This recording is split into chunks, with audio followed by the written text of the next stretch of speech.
Too kind. Uh-huh.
Hi there, my name is Aaron Short. Welcome to my YouTube channel. It is May the 10th, 2021. We have a really cool episode today. We're going to mix the format around and also have a special guest on location.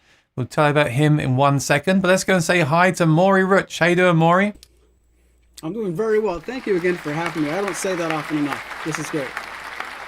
I know this is the highlight of your... Oh, no, you said Thursdays was the favorite night of your week. Last week on Thursday. This is like the lull. This is Mondays have to be Mondays for me. Right? This is the new hump day. Yeah. Let's say hi to our friends and I'll fill everyone in on what we're doing today. We're just going to jumble everything up, basically. We're going to have the giveaway and Q&A, and then we've got a special guest at the end of the show rather than the beginning. We'll tell you what's happening in a second. Look at that. BMO's got really big again. Thank you, Ecamm Live. Awesome. There we go. I'll fix it live on. Okay. BMO. Hi, everyone. Clayton, Aaron, Maury. Hi, Ecamm. Oh, where's Ecamm? Ecamm? Yeah.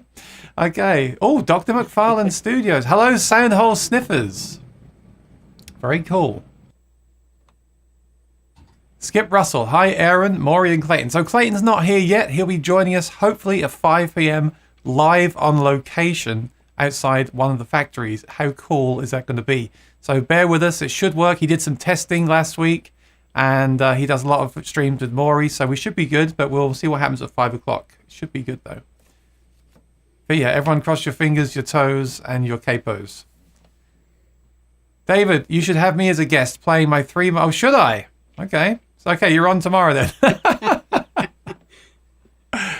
Well, what you can do, David, that's why we opened up the viewers' comments. All you got to do is set up your phone, show us the 3 guitars, play a little bit on each one, tell us what they are, and I'll show you on the channel. That's the whole point of viewers' comments.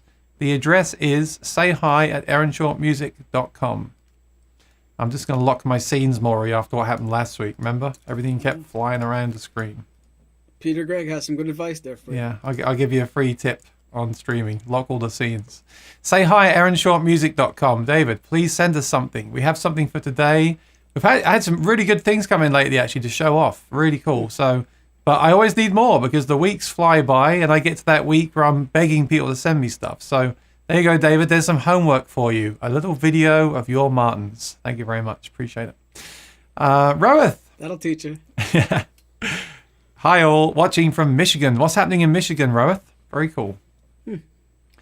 And David said, here's a question. Thoughts on a long saddle versus a short modern saddle? Well, I'll get to that. I'll put a star next to the questions. If you've got any questions, do ask them. I'll star them and I'll bring them into the chat in a little bit. So thanks for that.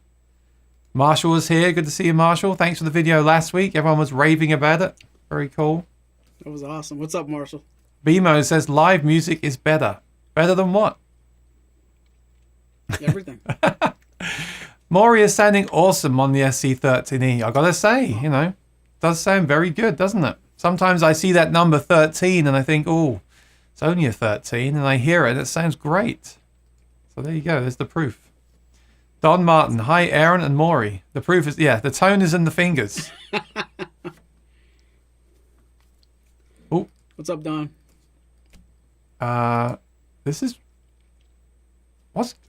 Is it this mouse again? Half the chat is banned from the chat.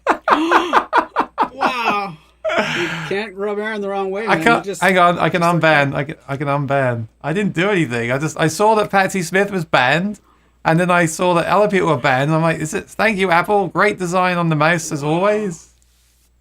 Patsy Smith's always getting banned. Only from bars. Everyone's like, why didn't you just buy a new mouse when you had the problem 6 months ago? Well, I'm a creature of habit. I like problems. Jim Adams says, checking in from the north. By the way, you're all unbanned now. Don't worry. I just did it. I just fixed it. I'll just ban Maury. There we go. He can't chat anymore. Rosanna K. Hi, Aaron and Maury. Happy Monday. But see, I didn't click that. It just came up. I clicked on Eric and it brought up my message. What's going on? That's a good message, though. Yeah. Hi from Connecticut. Hope you guys are well. Hi, Eric. Thanks for being here. Jim Adams checking in from North County, San Diego. Very cool. Hi, Bruce, fellow New Yorker. Good to see you. And Dr. McFarlane says, this is my new Monday entertainment hour. Visiting family this week, says Roeth. Very cool. Cool. One Tape is doing great. So I guess he doesn't mind me saying that Don Martin did acquire one of the OM28s from last week's show, which is great. I think that deserves one of these. Thank you, Don. We really appreciate your business. Apparently all off my recommendation. So, nice to know people listen to me and take my advice. I'm kidding. I'm kidding. While, right? I'm kidding. But it was a good show and they all sounded great in my opinion. Remember, I couldn't pick one out. So they all sounded great and looks like Don is very happy. So congratulations, Don, on your new guitar day. If you want to send me a picture or a video of that, please do, because we like to see that. We like to live through people with their new guitars, right? That's a great thing. Roslyn says hi from Connecticut. Oh, Eric ordered the Colorado Capo from Maury. Can't wait to get it in. Thank you. Look, I got one right here. Good stuff. Thank you very much. Mine doesn't say 50. Why does yours say 50, Maury? I don't know. Must be a misprint. Maybe it was the 50th one made, I think. Yeah. I'm sure they made more than that. Jim Adams. I'm sure they did. It was not being banned. It was trying to correct typos and then just deleting and starting over. No, my software did it. It's fine. I fixed it now. No problem. So look, I'm mixing things up today. This is going to be a really interesting show. We're going to start with the giveaway. How about that? So we usually have it at the end, and I don't like to think that people are tuning in at the end just to win something. So I'm going to do the giveaway right now. 3 sets of Martin strings from Maury's Music. You do have to be in the USA to enter and win, but you can play along at home if you want to. Here's the rules. So if you know what we're doing from the past episodes, if you're new here, I'll explain it quickly. I'll post a link in the chat. Go to that URL, click on the Images tab, find a difference in the first 2 images that you see, come back and type your answer. Do make sure you type the full answer. Simply because I need the answer to match what Maury told me the answer is. Okay. So I'm going to post a link in a second. So get ready with your web browsers and we'll do the giveaway and then we'll come back and get back into the show. So thanks to Maury's Music for doing this. Really appreciate it. It's so generous. It's awesome. And while you're doing that, Maury will play you this fantastic SC13E. Take it away, Maury.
Okay. I always say you got to give me the answer that Maury gave me. You're strict. I am strict, so I'm going to pick the one that I feel is the closest.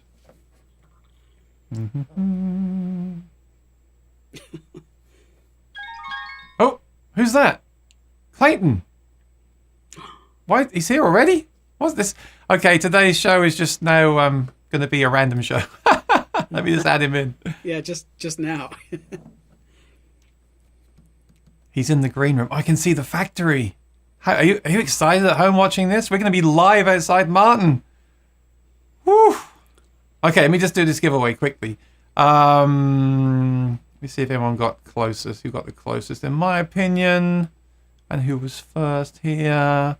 The winner is going to be Bruce Temple. Second pick is backwards. You meant backwards, right, Bruce? Congratulations, Bruce.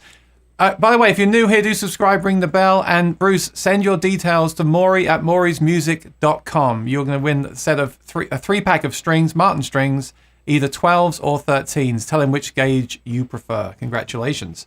And yeah, so I don't know if Clayton's ready. Shall we just bring him on right now? I mean, I was told I was going to have center stage till 5 o'clock, but if you'd like, I'm fine. I was told 5 o'clock, and yet he's here now. So we could either leave him waiting until 5 o'clock. I think we should get him on while we've got a good connection. Okay, let's do it. I think that's fair. I can stand on the side with it. But don't forget to pay attention to me. Okay. I need to add him. Hang on. I need to get this ready. Clayton is... Oh, he's here. Whoa. Clayton, can you hear us? Yes. How's it going, guys? This is awesome. Oh, my goodness. Brother. It's almost like we prepared this. Is technology working? It is. Look at that. Great. So where are you? Is that a green screen behind you? No, this is the actual original Martin factory. Hang on. I wanted to get away from the current factory so I didn't get heckled by anybody. This is amazing. This is the first time we've had someone outside the actual factory. Wow. All right, so we'll do a little Q&A with you then. But before we do that, I mean, tell me, so Maury and I have been doing this show for a while, been live streaming. Wow, was that Chris Martin on his moped? We've been doing Did that this. sound pretty loud? It's fine. It's all worth it. I can smell the factory from here. So we've been doing this for a while. Maury started doing these shows with you, and then I realized that you work at the factory. So can you just give us a background story? How did you meet Maury, and how did you get working at the factory? Yeah, I actually met Maury playing music. I was going to open mics, and I saw him play at the Mansion House. He had a gig there. I think this is probably the first time I met him. But actually, before I met him, I think I was looking around for music shops around near me, and I live in Lansford. That's in Pennsylvania. And Maury's music came up, so I checked him out, sent him a couple messages, and played a couple guitars. Almost bought some Martins. I checked out there, and I also checked out Blue Ridge guitar he had. Martins with an S. You almost bought some Martins. Why didn't you buy the Did you buy the Blue Ridge instead? What happened? No, actually the Blue Ridge was pretty nice. I liked it, but I ended up going with. I had a friend at the factory, so I kind of did Maury's wrong a little bit there. I bought one through a discount through a friend. Not at all. Don't ever think that. Not at all.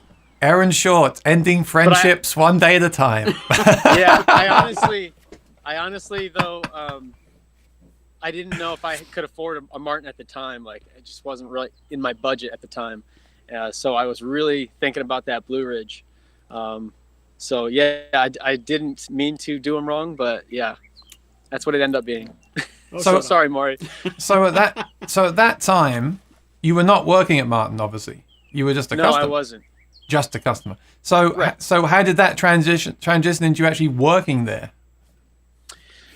Well, I had applied for a job at Martin and didn't hear back, or actually I just didn't see a job opening for a little bit. But I had applied and I kind of forgot about it. And there was a couple years went by. They called me to see if I wanted to be a janitor or something like that. I said, no, it wasn't for me. You know, I have a degree. I don't really, not interested in that position. I'll take it. I'll take it. and it was like a night Cool. shift too. So I kept working my job. You know, I had a good job. I was working for my father-in-law at the time, Stony Lonesome Excavating. And then Maury had a job. So I interviewed with Maury to see if I might work for him. But, it wasn't the right position for me and for him. So we moved on, and Martin gave me a call. There was a job opening for production, so I was interested in that. That's really, that's a cool. I didn't know this story. I'm so glad we're doing this today to tell the story, because I see you guys playing on Thursdays on Facebook and YouTube, and in the evening, and it's great. And I got wind that you work at the factory, but I didn't know the whole backstory like that. So what do you actually do at the factory then? What's your role there? So I started in ribboning. That's when you look inside the guitar, you see the strip of cedar. So you get to smell lots of guitars when you do that? Oh yeah. So you know what I'm talking about, right? My clothes smell like Martin guitars right now. The whole you've been in the factory, right? So many times. Yeah. I'm not allowed to go there anymore. It like saturates in your clothing, and you smell like wood.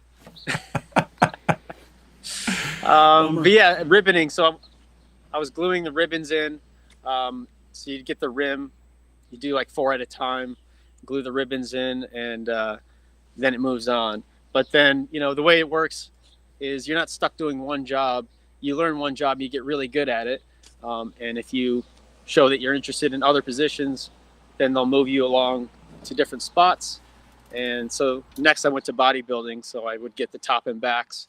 The rim was in a casting, and that's mostly what I do now. I route out the pockets for the bracing and make sure the top and back fit nicely. And then we glue it up, put it into a press, and it's about 114 degrees in there. And there's an airbag that pushes down on the guitar, 2 sandwich boards, so it's like a big sandwich. And it squishes it together, and about 14 minutes later, it's dry and ready to come out. Wow. But then I've learned rim sanding too. That's just before bodybuilding and after ribboning.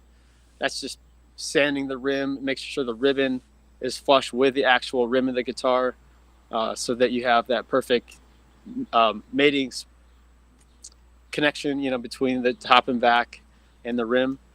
And now I'm doing some top and back sanding. So that's after binding, you'll have a full body that's got rosette, purfling, all the binding on it. And I put it on a flatbed sander, which the table moves back and forth. So you have to push it back and forth, and the body's sitting on the table. And with a sanding block, you have to sand evenly the entire top and the entire back. That's amazing. So before you worked there, had you worked with wood and guitars before, or did you learn at the factory? No, not really. I mean, I did some basic construction, measuring, cutting, helping out somebody that actually knows what they're doing. I've done stuff like that, but no, I really had no experience building. Funny thing is, in my interview, I had brought, I don't know if you've seen that really old Martin that I have. My neighbor gave it to me, and it was built in 1850, around there.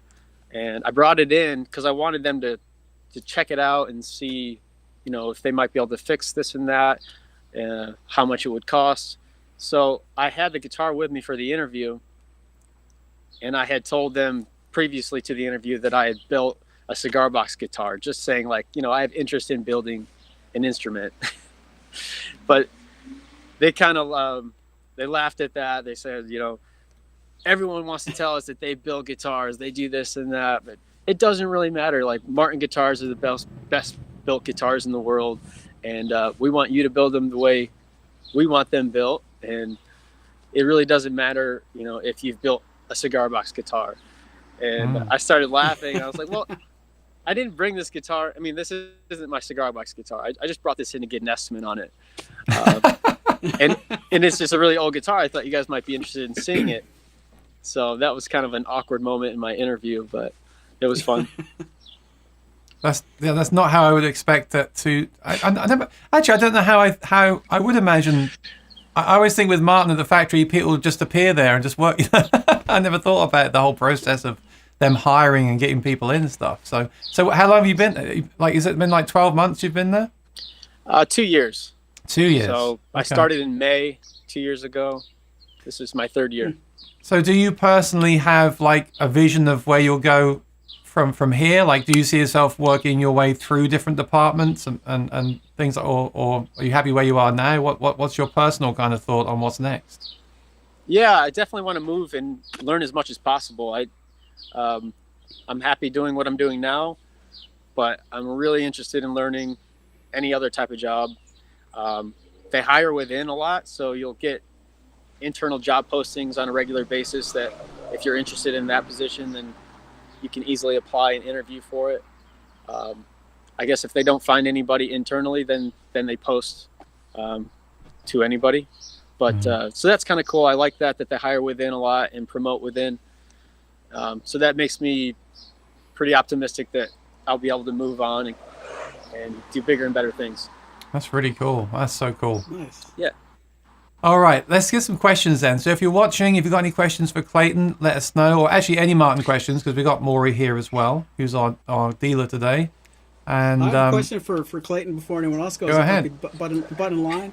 Clayton, are Is this you going to be aware a serious that the question? probably not.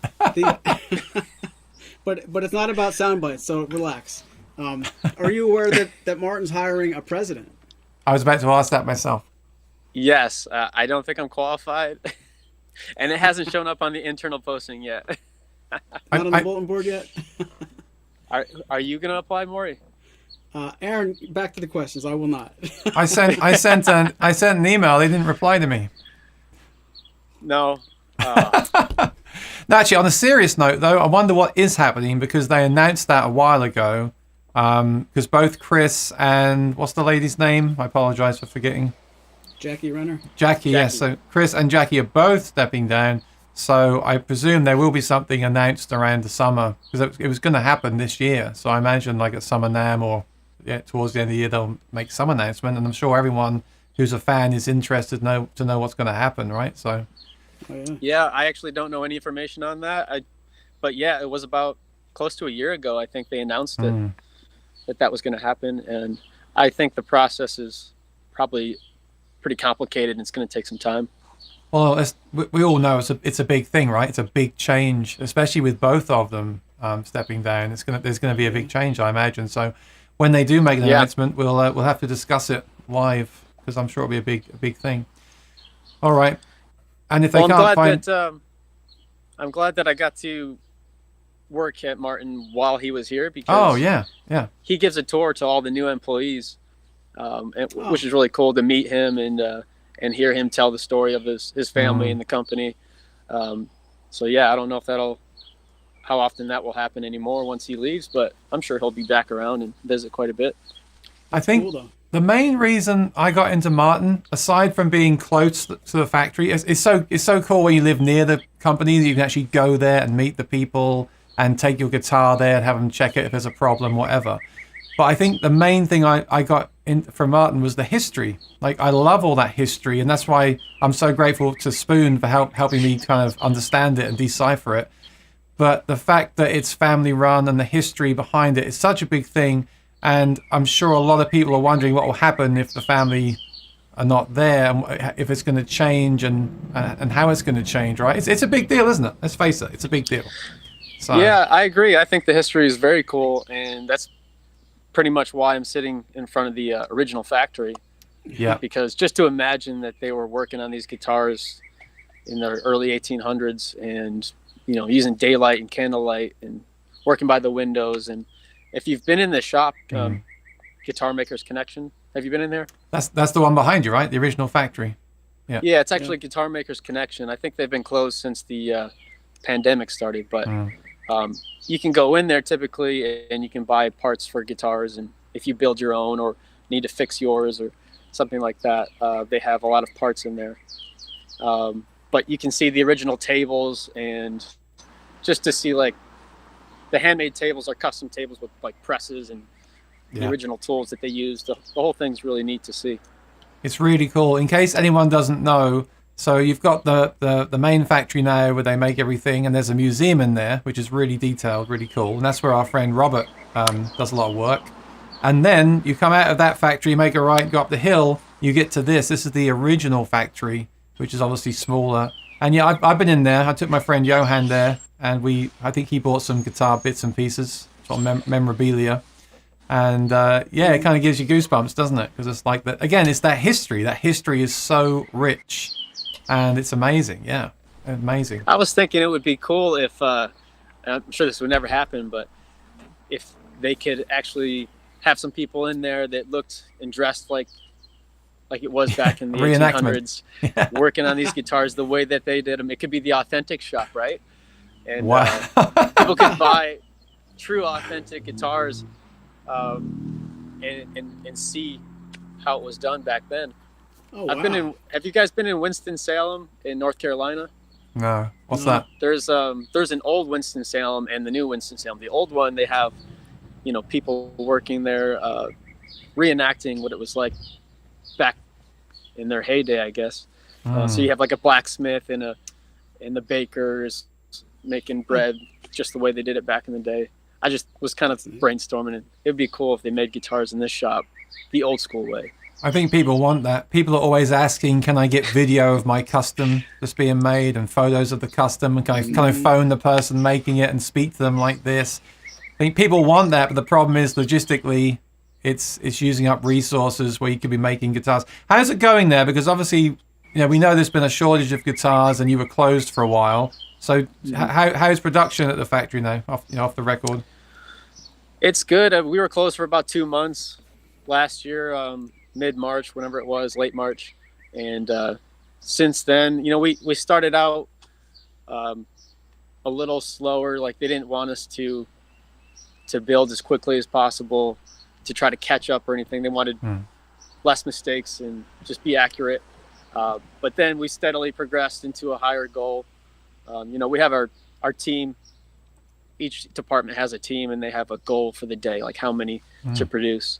So that number's been rising slightly since we started working again, and it's been very steady and we can't keep up really. So we've started a second shift and implementing that. There's some new people coming in. So yeah, we've been very busy and it's hard to keep up, I guess, with like if I wanted to buy a guitar from the factory right now, it wouldn't be ready for a year. So that's pretty crazy to think about. I think that's pretty standard with all the companies from what I hear. So just the way things are right now. Yeah. All right. I want to get some questions from our chat. I'll give you a question from our friend David, and either of you can answer it, okay? Thoughts on a long saddle versus a short modern saddle. So we're talking about the way they used to build guitars, right? They used to have the long saddles that were glued in, and some people say they sound better because they're longer and they're glued into the guitar. So what are your thoughts on that versus a modern drop-in saddle? Do you want to answer that? I'm going to pass this one to Maury. Yeah, I was going to say. Because Maury's had a guitar with that. If that place isn't locked, you can go in and see if there's anything on one of those old benches. You might find a long saddle in there. Way back then, there was no such thing as a short saddle. The long story short, no pun intended, the long saddle is gonna have more transmission of energy. If you have a saddle that's, and I wasn't even trying. If you have a saddle that's that much longer, it's the strings vibrate the saddle, that vibrates the bridge, that vibrates the top. If you have more of it, it's going to make more of a vibration. It must not have been so important that they weren't afraid to deviate and make it a little bit, more able to pull them in and out. But if you're not going to play with an undersaddle pickup and you don't have any literal need to remove a saddle later, the best sound will come from the long saddle. And not to throw a spanner in the works like Aaron likes to say, but there used to be a long glued-in saddle, and then there was a short drop-in saddle. Now there is a long drop-in saddle, which is kind of the best of both worlds. So you can have a long saddle that does, it takes the same amount of real estate up, but it's not glued. So there's different levels of how long is a saddle. Does that matter? Does it matter that it's glued? Like Dick Boak said in your interview with him, Aaron, everything matters. Yeah. But I don't think I wouldn't shy away from buying any Martin guitar with a short saddle because of that. When did that drop-in long saddle become available? Which series is that in? That was in some of the vintage series stuff. Maybe, I want to say maybe 10 years ago or so. You could buy like an HD28V, an OM28V. Back when those guitars were still in production, before they were discontinued, they went from being glued to being drop-in. Maybe even longer than that. Maybe 12 or 13 years ago. Okay, cool. Ryan says, for Clayton, love the new authentic models that just came out. So have you? We're talking a lot about authentic stuff now and old stuff. So have you worked on those, or which models do you work on specifically, or does that change all the time? We work on all types of models, but the ones I don't touch are custom shop models that have hide glue. That's something that we don't do. It's only the custom shop works on hide glue. So I do, but we do custom guitars. So like when I'm bodybuilding, we get quite a bit of custom guitars that come through, but they have modern adhesive, type bond wood glue. So we'll work on all the models and even custom models, as long as it doesn't have hide glue. Ricardo says, I'm torn between an authentic D18 or a D28. What would you get, Maury? Authentic D18 or authentic D28? Toss a coin, right? Opportunity to go rosewood, you just have to do D28. Apologies to Kooky and those guys that are just Mahoganytes, but if I'm being really honest, and this is what it's all about, ask me anything, 28. Yeah. I don't know. What would you get, Clayton? D18. Yeah. I think you could toss a coin and get either one of them. I think they're both going to be pretty amazing. He just likes I play a lot of the guitars during my breaks in the shop, when they had the acoustic room. I tended to like the mahogany models. I'm getting more and more into... I'm a rosewood guy, but I'm getting more and more into mahogany, as you'll see in a few weeks' time. Spoon Phillips, can you guys start over? I just got here. No, we can't. Get her on time next time. What's up, Spoon? Okay, Skip Russell asks, what differentiates the custom shop at Martin from other production lines? Like I said about the hide glue, but that's like just one of the factors. I don't know a ton about this, but they'll do a lot of the fancy rosette or inlays, things like that. I don't know exactly all the different types that they work on specifically. I just know that I don't work on ones that have hide glue, and yeah, I'd have to phone my friend for that. Maury, if I was being facetious, I could say a 12-month wait. You could, but I have a serious question for Clayton that ties into that too. Sorry to take things serious and not continually joke, but I think it's something maybe some of the readers want to know about. If Clayton's doing some bodybuilding and some sanding and some ribbon at that stage of the construction, that guitar might go on to be a white glue or a modern adhesive version of a really seriously inlaid custom shop guitar. And somebody who's working at the Martin factory 2 years is working on that, but they're working on that when it's still a shell and when it's in infancy. Is it fair to say, or maybe I could ask you to clarify what I'm thinking, if after you put the ribbon together and you build the body and you sand it in the squisher, maybe some people in the chat think that guitar is so elite and that is such a high-priced custom that only the custom shop small amount of people are the ones that only ever touch it. Am I looking at it the right way there? Yeah, I mean, there's been a couple occasions where the manager has come to one of the workers specifically and said, "Don't screw this up." like be very careful. This one is really important. Sometimes they hand one off to you like that and put a little extra pressure, but a lot of the stuff that we do is fixable, and like ribbon, you can take that off with a heat gun easily, and everyone does really good work. So yeah, we'll work on some really expensive models that come through, and as long as it passes the standard, then it's fine. Have you ever messed something up? Does that happen?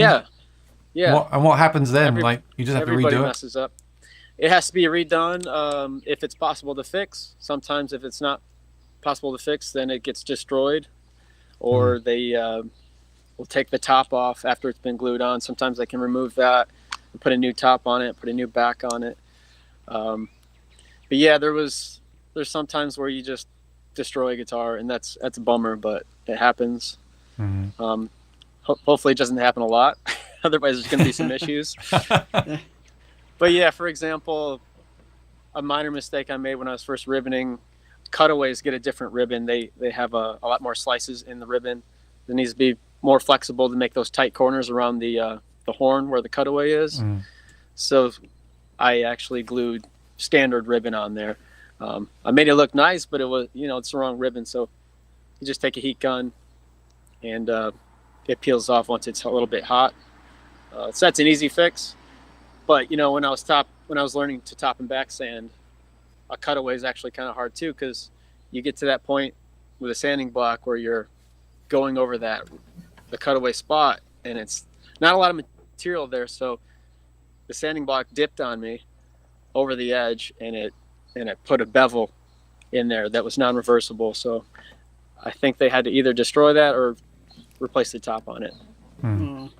Well, that's the downside of being handmade, I guess, right? Those errors can happen. It's pretty nerve-wracking when you can destroy a lot of work. People have done a lot of people have worked on this to get it to this point, and when you can destroy it in about 2 seconds, that's pretty nerve-wracking. But I always think that, like I said, the people that work on it at the end of it, like it's all been done, and then the people that do the last kind of jobs on it, and if they do something wrong, and all that previous work has been kind of undone.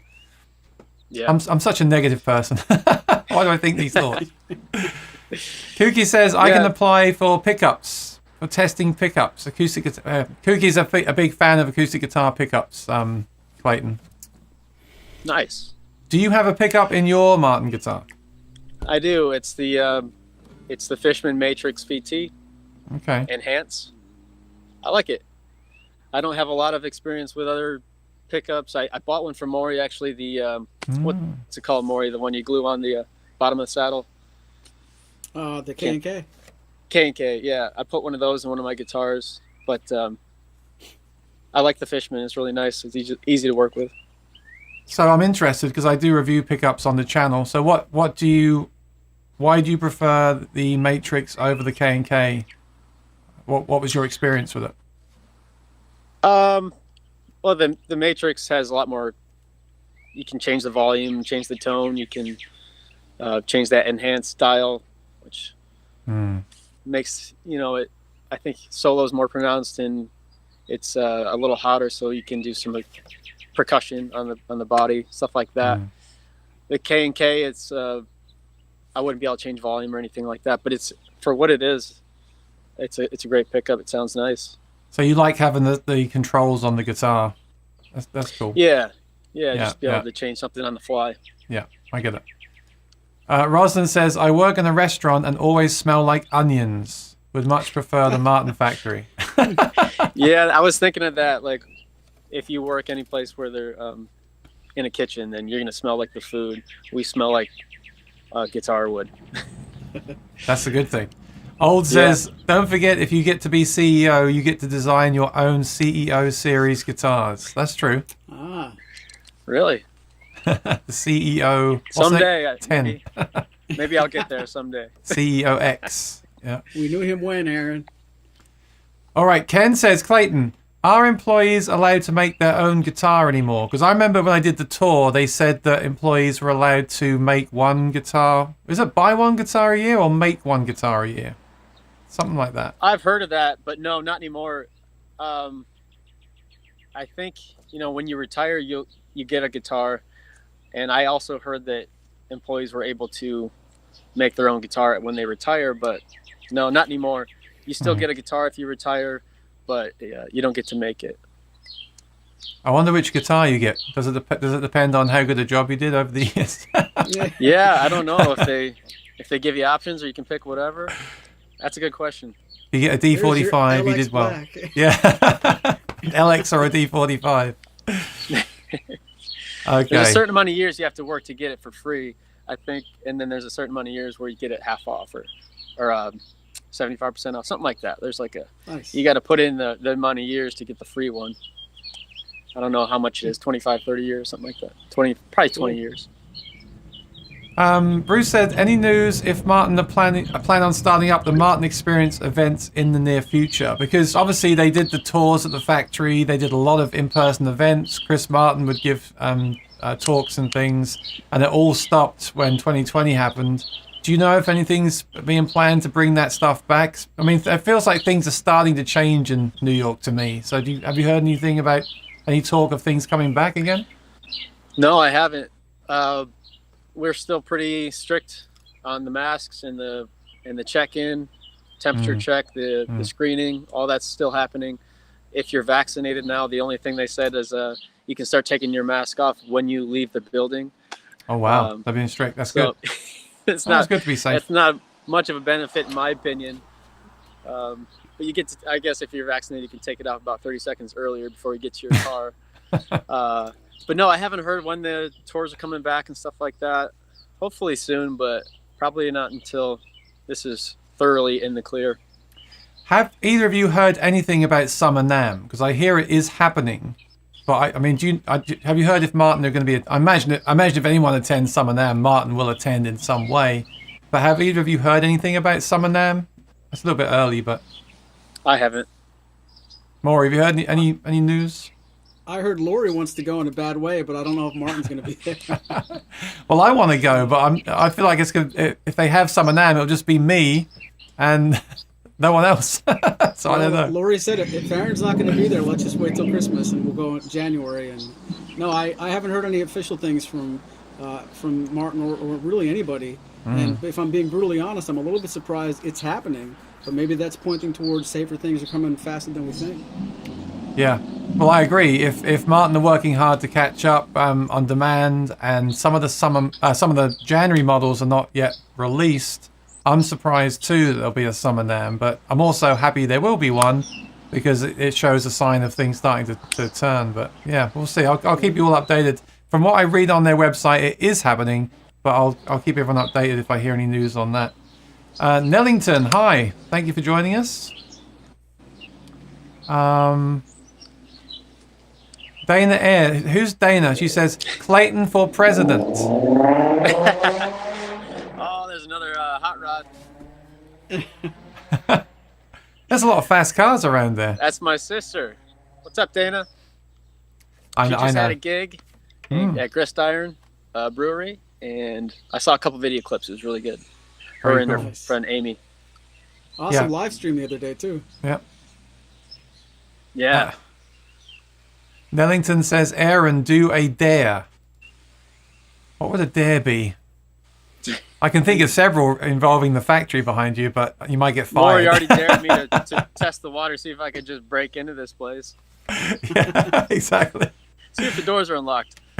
That was Maury, yeah. He already did that. Yeah, just walk right in.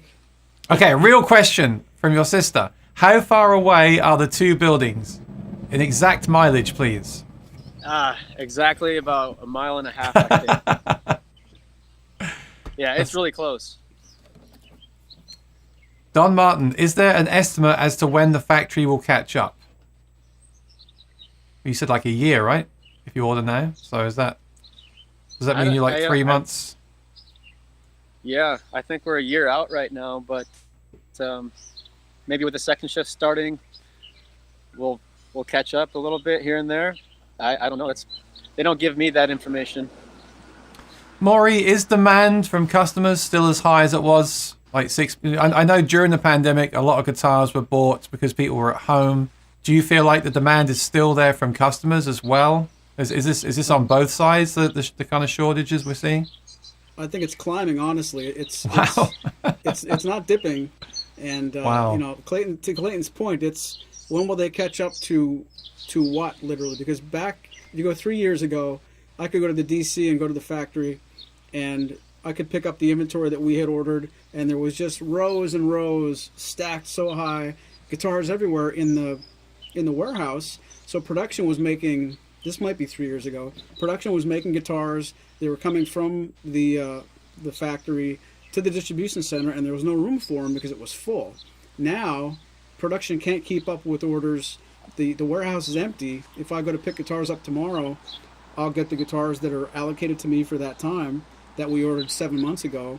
There'll be no other guitars in sight, and something else I order, maybe a month ago, won't even go near the warehouse for another 10 months. So I wonder what they're shooting for, because Martin didn't want to have a warehouse full of instruments and demand low. You want to have a situation where you have enough instruments on hand, obviously, to satisfy demand and not make any dealer wait too long, but at the same time you don't want to have so many guitars built that the new guitars coming off the factory have nowhere to sit. I wonder what Martin really considers the ideal percentage of guitars that are ready for taking, because that's gonna assume that the demand stays this high. That's what I've been thinking about, because Martin could hire a lot more builders and have more shifts and build more guitars. But then, what if the demand starts to level off? They're going to have too many people. So how do you possibly even handle this situation? I don't know. I mean, it's like you said, Aaron. It's everywhere. I watched your video with Maury about the microphones for acoustic guitars. And I wanted to get one similar to what Maury's doing, because I watched one of our live streams back from last week, and the sound difference between Maury and me, I want to catch up to Maury. He's got some good quality sound. So I was watching your video that you were showing the shotgun mic and the other Rode mic, and I ordered a shotgun mic, and my guy from Sweetwater called me up today and said, it's actually not in stock. It's on back order right now. Wow. So everything, yeah. A lot of things are, like you said, it's tough. By the way, Maury does, and this, I'm not kidding. Maury does have some of the best sound out there for live streaming, and I'm continuously trying to. My problem is I can never match it because I'm often plugging in, and as we know, when you plug in, it never will sound like two microphones. But even with the microphones, it's a challenge. I've been putting up the soundproofing and working on the interface, and it's there's definitely an art and a science to that stuff, But the microphone, the two mics do sound really great.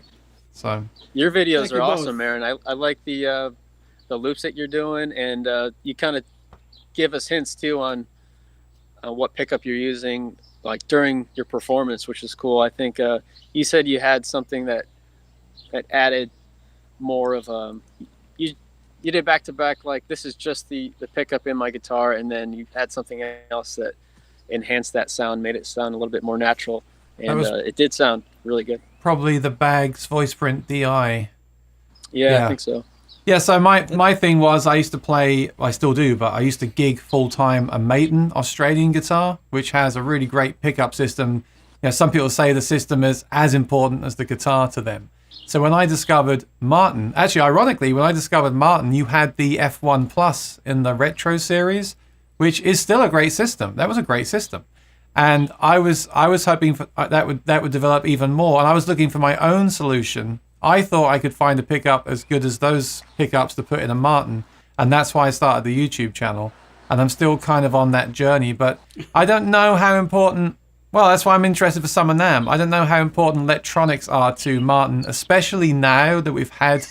I mean, I imagine if a company is busy making acoustic guitars, the electronics thing is kind of on the back burner, I'm going to guess. But I personally hope that Martin continue to develop that with Baggs and Fishman to make the plugged-in sound potentially sound as good as it does on stage. Because if you're live streaming, it's really important, right? That's the problem I have. Because I'm looping, I'm plugging in. And when you plug in, you don't get such good sound as the microphones. So there's a decision to be made there. But do you loop or do you plug in? So you can't lose those loops because that's so big. Your sound is so huge.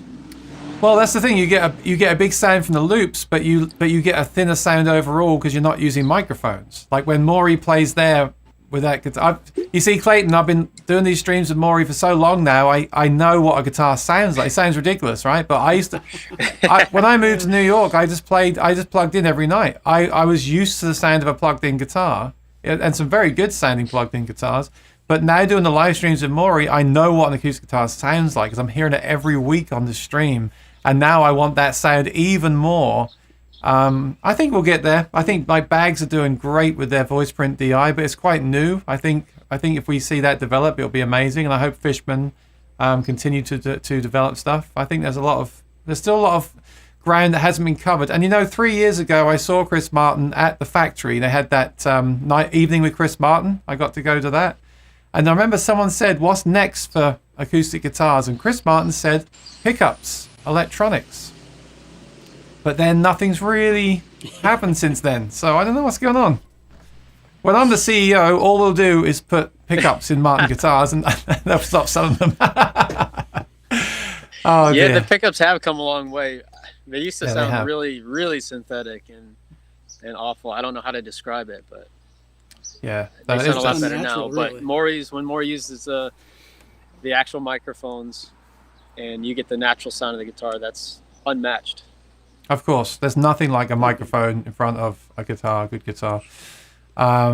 Anyway, that's my little rant for pickups that you got me on for 10 minutes. Apologies. Thanks for the nice words, guys. That was cool. That was true, and I like that we were learning from each other. It's really great. So Clayton, when you stream now, do you... Oh, hi, guys. Clayton, when you stream now, what are you using? 'Cause I think your sound's good right now. Are you using like one microphone then on Thursdays? I'm using two. I try to do something similar to what Maury's doing. I have a blue Spark condenser mic, and that is next to the camera, and you can't see it. And I think I try to do what Maury's doing, so I was turning up the gain a little bit to try to get more of the sound from a distance. But I don't know if that microphone's really meant for that, so I think it should be closer to my face. So that's why I wanted to order that Rode Shotgun. I think that'll be better from a distance. But if you're not worried about having the image of a microphone in front of you, then I think that has pretty good, decent sound. And then I also got it is a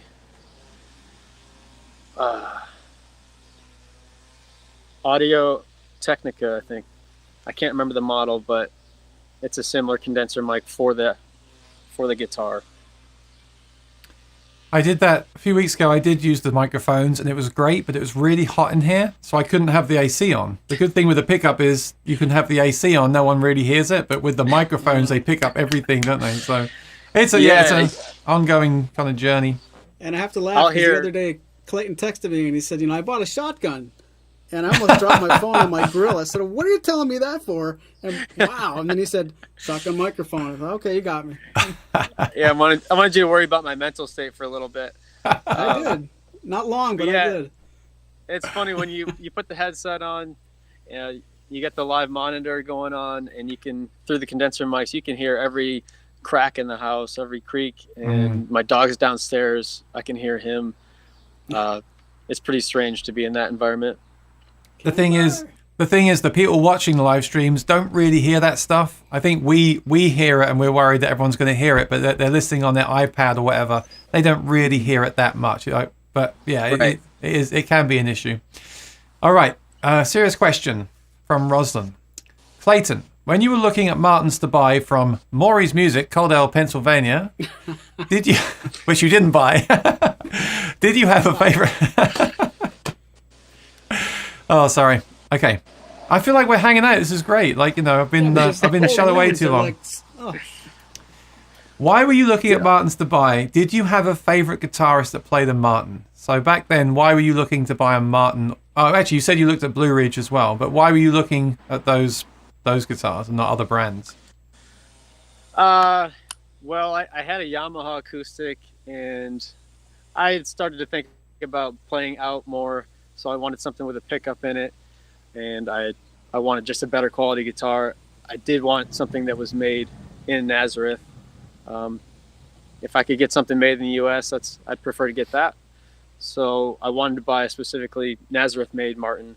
So I went to Maury's and I checked out several different ones. I thought I was going to end up buying one of the like a 0015 or just one of them all mahogany models because I think that was more in my price range. And I tested them out, and I also tested some ones that were made in Mexico. I honestly just wasn't super impressed with the ones that I played that were more in my price range until I picked up the OMC 16E. For whatever reason, that's a cherry back and sides model. It just seemed to play nice, and I liked the sound that was coming from it. I don't know, but I really do like those 0015, 0015s. Someday I hope to get one of those too. But yeah, for whatever reason, I played that OMC 16E and I liked it. Those OM cherries are nice. I remember I think 2 years ago, Skip, Skip Belts works at Martin, a good friend of mine. He asked me to play at a charity event, an organisation event at the NAMM show. Well, they are a charity; they're non-profit. Gamma at the NAMM show, and I didn't take a guitar with me because I just assumed, well, Martin will have all their guitars with them, right? So I'll just borrow one. It was in California, so I'll just borrow one. So I remember that night I got there and I text Skip and I said, "Okay, so have you got like a 28 with an Anthem?" And he's just like, I can tell he's just like, I'm just bringing a guitar up here, and you don't get to choose what pickup you get to play tonight. So he brings up this OM cherry, and it was great. And I think they had the Bose S1, and I plugged that straight in. I have to say, as fussy as I am that night, the sound was really good, and that guitar played really well. So yeah, I like those. Oh dear. Yeah, the pickup was a big deal too. I wanted to make sure that it was going to sound really nice through the pickup. So yeah, I also tested them through a Fishman amp that Maury has. Yeah, what you plug into and the room and everything is also important. The problem with live streaming is we're just going direct into the interface. There's nothing, nothing else is coloring the sound. So that's why it's even more kind of magnified what you're hearing at home. And I'm not sure, Clayton, what you're doing these days, but last time I saw you play live, way back in time when it was safe to go out, you had a QSC powered mixer and of the Bose, the yellow one. Are you still doing that? Yeah, I still have the QSC Touch Mix 8. It's a digital mixer, and I love it. It works great, and I can record each track individually with a USB in the back of that if I wanted to mix it later on and keep it for like a live performance. So I have that, and then I also use like you said, the Bose L1, which I think is great for the small stuff that we do. It's easy to transport and sounds really good. I get a lot of compliments on that. Is that the compact? Sound live. Compact or the full size one? It's not the compact. I think it's full size, but it has just the one speaker on top of the tower. When you have, I think the L2 has 2 speakers within the tower. But for mine, the first section of tower is just structure. The top one is where the speaker's at, and then you have the subwoofer on the bottom. It's good because it spreads the sound out rather than, like, I use a single PA speaker, which is fine, but the sound is fairly directional, whereas with those things, they're kind of throwing the sound around the room. Yeah, you can actually hear really good on the side of it or behind it. Behind somehow, it, yeah. Yeah, somehow it projects all around. Yeah. So there was the Hootenanny Summit Hill. I set up that system outdoors under the pavilion, and I kind of was hosting like a little open mic during the Hootenanny, and Pat McGeehan was there, but he came to me and said, "I was just in the urinal and the sound was amazing." I'm like, okay, all right. You sound great outside. So even not a urinal, I meant an outhouse or a portal potty. That's what I meant. Good job, Johnny. But even in the job, Johnny, it sounds good. I remember Maury said to someone, "Hey, so what was your favorite song tonight?" And the guy said, "The last one." All right, Maury, you got Maury, one. Okay. Your turn, Maury. Joke, let's go. Oh dear, this is fun. I deserve it. Okay, ready for a serious question? Yes. Is the thickness of rosewood and mahogany back and sides different? The thickness of the wood. That's a soundhole sniffer question, if I ever heard one. I don't think so, but I'm not 100% sure on that. Just by feel and by the looks, I didn't take an actual calipers to it to test it. So I'm not sure. Do you know, Maury? I don't know, but I was hoping Spoon was still here in the chat. He might know. Get the tape measure out. Sometimes we get different, thinner top and backs. I don't know what particular models those are. Yeah, how do they cut it? Stuff, right? Is everything cut exactly the same, or is it kind of, is there different tolerances in the way they cut those pieces of wood? That's an interesting question. I don't know. Jack says, can you still request the factory not to install the pick guard without going custom? Can they just leave the pick guard off a standard series guitar? I don't have think so, not but I'll let Clayton seen. answer. I don't get that's beyond me. Like the pick guard doesn't get put on the guitar until past my department, so I don't know the answer to that question. I think no. If not, I got a Martin once. I didn't like the pick guard, so I just I had a Martin person, dealer in New York City, take the pick guard off, and Martin sent a new one and put a new pick guard on. I think he just used a hairdryer, but don't do that. I didn't tell you to do that with a hairdryer. But they did it. But it left a slight. It left a slight line. It left a slight line around it because it wasn't quite the perfect fit. There was a slight tan line, So, yeah, I don't know. That's a tough one. If you don't want a pick guard on your guitar, yeah, I'm not sure. Guess you got to go custom. Custom just to not have the pick guard on there. Yep. Okay. And you would get the front block. It would say custom on it too. That would be neat. Yeah, that's That a would question. make it worth it, right? Would you go custom just to not have the pick guard installed, or would you get your hairdryer? Would you get the hairdryer out and do it yourself? I would do the hairdryer because I've done it and I know it can Oh, you happen, have? and you can be clean about it, but you got to do it fast. You can't wait weeks and months. Yeah, well, it's fresh. Yeah. Roeth says you can have your rosewood. More hog for Kooky and me. They like mahogany. Yeah. Mario, how you doing, buddy? A friend from the Peter Gregg group. Nice. If you want to know about cameras, check out Peter Gregg. What are your thoughts and preferences about playing two-hand tapping on acoustic guitars? So obviously Clayton can do that because his guitar pickup picks up the body sounds, as does Maury's trance pickup system. Do you ever do that kind of stuff? Do you think that's a lot of modern players are tapping now, aren't they, on the guitar? Is that something that you're into? What do you think about it? I would like to. I just haven't really figured out how to do that well. So I only tap on it here and there. I definitely don't do the two-hand tapping. That's beyond my skills, I think. But I do. I play around with a cajon, so I should be able to do some of that stuff. Yeah. That's when the looper is good, that kind of stuff. Yeah. Maury, do you do the shredding, tapping some late nights when we don't see you on the stream? I won't tell anybody what I do late nights when I'm not on the stream with you. That's my business. But no, I actually appreciate people that can do it. It's not my style, but I really like, and I don't know that you mean Eddie Van Halen. I think you mean being percussive and tapping with both hands. I think it's very interesting. Again, it's like Clayton said, I can't do it either, but I do appreciate it. Yeah, like John Gomm, right? Really cool stuff. Okay, Teaspoon Phillips. For your information, Ari the Custom Shop. For years, it was an office, and the guitars were made on the main line. It's been an actual location with a staff for maybe 10 years. So the Custom Shop is fairly new. We should know this, Maury, because we had the Custom Shop on here. That's right. You can watch the video later on. Jim says, love the birds in the background. Yes, the birds are singing, and the guitars are smelling. It's a beautiful day out here in Nazareth. Scott, I'm not laughing at you, but you've come in with a completely random question about the quad cortex and helix in the Martin chat. It's fine. I am not. Clayton answer that one. I don't think Clayton or Maury care for digital processors. I'm actually going through this right now, Scott, but I'm probably not keeping the quad cortex.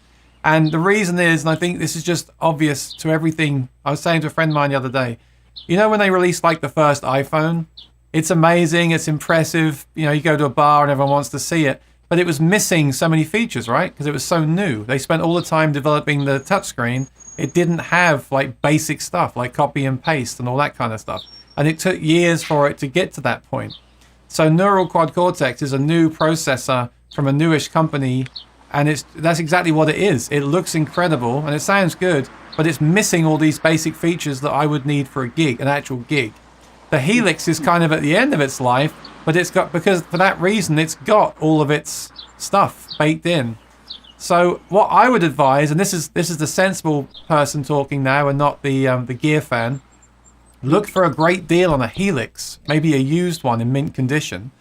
Get it, put the latest software on there, and enjoy it. And then maybe in 12 months, look at the Quad Cortex and think, did they add those features? Or is there a Helix 2 or a Kemper 2 or another new one, and get that? I don't think it's good to buy something on the promise of it being updated with firmware in 6 months' time, because I've got a few pedals where that never happened, and it's annoying. So yes, but feel free to join me on one of my Thursday streams to talk about that stuff. I'd love to have you there, Scott. Thanks for joining us. Sometimes I forget that my channel is about acoustic guitar pickups, Martin guitar on Mondays, playing songs on Sundays, and then all different types of gear throughout the week as well, you know. So I get people subscribing for other stuff. But that's fine. I'm glad you're here. And yeah, and I have used acoustic guitar with those products too. It works really well. Bruce says F1 is great, but so many options. Well, actually, the F1, it did have a lot of options, but not as many as something like a Helix would have now with all the IRs and stuff. Now you just got option paralysis, they call it. I miss the F1 Plus. If I ever find a used one of those, I'm going to get it. That's a good system. Old says, anyone know why Martin shies away from cedar tops? I know why. I'm glad they don't use cedar tops, because if you get a cedar top with no gloss on it, it really picks up the dings really easily. It's quite a soft wood, isn't it? But that's a great question. Do either of you know why there aren't more Martins with cedar wood? Go ahead, Maury. I really don't know if there's anything with cedar wood right now. And over the years, maybe on occasion, a classical or a nylon string Martin guitar might have had that. I have to just assume maybe the R&D guys never found one that did anything better than spruce, or there wasn't enough demand. But maybe it's a demand thing. The ribbons are made of cedar, but yeah, I don't see any tops with cedar on it come through me. But I'd say 95% of the ribbons that we use are cedar. Then they're certified cedar, and we have mahogany ribbons also. But I don't. We rarely use the mahogany ribbons. That is a great question. I know a lot of brands do use cedar tops. Like I said, I did a review of the Loudon, and there's no gloss on it. And after one gig, it was getting dings. And I mean, there's no pick guard, there's no gloss. So I guess any wood would be susceptible to a heavy pick. But I think being a soft wood, I think it's really for like fingerstyle, isn't it? That's that kind of soft wood. But for me, I wouldn't go that route unless it was gloss and a pick guard, because you'll just get dings in it for the way I play. But yeah, good question. I don't know. Perhaps next time we have. I'm trying to get Fred Green on here, but he's a busy man. That's the sort of question I would ask him. Dr. McFarlane says, I will be there. Where? They've used cedar tops. Oh, okay. Here comes Spoon Phillips. They've used cedar tops and redwood. Dealers don't order them, is the answer. They have some wonderful cedar in the room, in the acclimation room. So could I order, Maury? Could I custom order a cedar top Martin right now? Oh yeah, it can be done. It's just not something in the production line. Yeah. There you go. You can custom order one. Chris Hull says a lot of the Americana players are gravitating to ear trumpet labs mics. Yeah, the Edwina is the kind of the hot microphone right now. You want to check it out. Spoon, is cedar available as custom order? Yes, it is. So do a custom. OM Cherry, best sounding cherry guitar they've made. I agree. Here's Jack talking about pickups from Acoustic Guitar Forum. Has Martin ever considered one high-quality pickup system for all their guitars? Like Taylor, we were just talking about this off air, Jack. I was talking about this with Maury. Currently, Taylor's ES2 system is much better than 90% of the pickups you get in Martin's. Well, that's controversial. I don't know if I agree with that, but I do think the ES2. Your words are offensive. I do think the ES2. I do think it's a good system. I think some people don't like it. I think the current version is really good, and I like that they do their in-house electronics. But I think I've always just thought, well, Martin have got such a tight relationship with Fishman. Although when Chris Martin was on here, I asked him about this question, Jack, and he said, "Yeah, but we're not exclusive." He said we see other people. So he was talking about LR Bags. So he does have a deal with Fishman, and they're good friends. But he also did the thing with the Anthem. They have the Anthem in guitars now, which is a great system. Yeah, I think I've asked them at the factory that. Why don't you make your own? Why don't you get your own team and develop your own electronics and do that? I think that's just not Martin's. Am I wrong? Is that not their priority? That's the pickups are not their focus, like say Taylor and Cole Clark, etc. Is. Do you think I'm right, or what are your personal thoughts? I'm just guessing. Who's the question to? We'll start with Maury. Open? Well, if I could answer that with a controversial question, would you guys agree, and I mean this sincerely, this isn't a jab, would you guys agree that Taylor guitars in general are thought of or built for the stage? And maybe they don't have a complete, boy, I don't even mean to offend anybody at all. Maybe Taylor guitars, the catalog, and I don't know a lot about them, it's not a really giant catalog of purely acoustic instruments.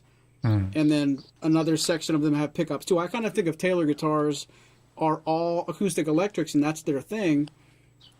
If that is true, I could see why Martin doesn't want to take 100 million years of history of making purely acoustic sounding instruments and then worrying too much about pickups after the fact. Because no matter what they do with pickups now, they're so far behind the 8 ball compared to how much they've put into just making acoustic instruments.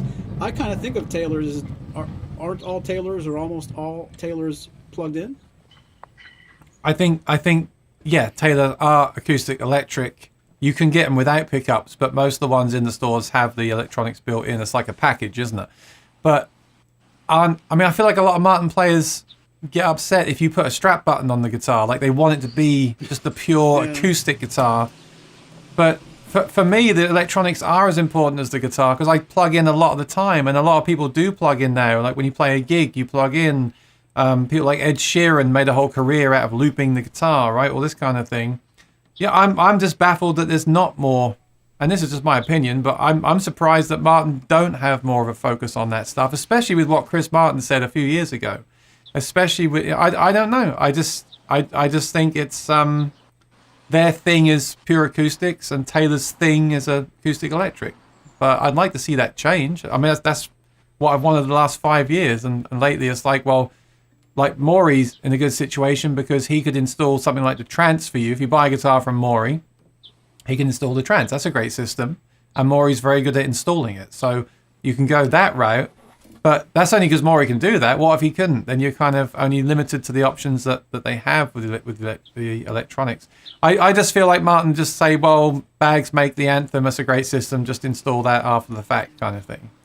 But I'd like to see that change in the future. And I also like the latest Fishman blend system, and I'd like to see that with the enhanced sensor develop into a new system in the guitars. But I don't know. I just don't know. And I think with the pandemic, that stuff is all anything that was happening with that is probably on the back burner because no one was playing gigs anyway, right? Yeah, but Clayton, would you agree that there are so many guitars in the Martin catalog now with electronics going all the way down to just a regular undersaddle with maybe a tuner, to undersaddle plus tone, then the undersaddle plus the aura, or the undersaddle plus the bridge plate? Isn't it fair to say if you want a specific kind of acoustic electric from Martin, you have choices? Yeah. I mean, if I'm looking for a guitar and you get to choose what pickup that you want in it. So if I order from the factory, D18 or something like that, I could tell them which pickup that I want them to put in it. So you have options. You could go with LR Bags or Fishman or any of those. So, yeah, I think if you want it, you'll get what you want, the specific one.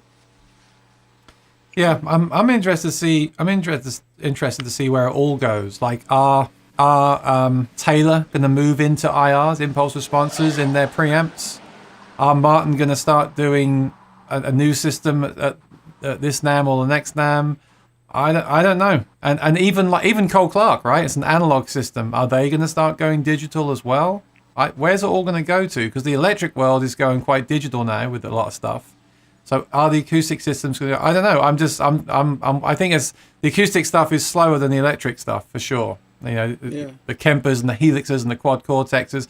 I mean, I was disappointed with the Quad Cortex because it can't load a very long IR. So when you load an acoustic IR into that, it doesn't sound right because it's not long enough. So that's their focus is not acoustic players. Their focus is electric players. And the electric players are really into their digital pedals.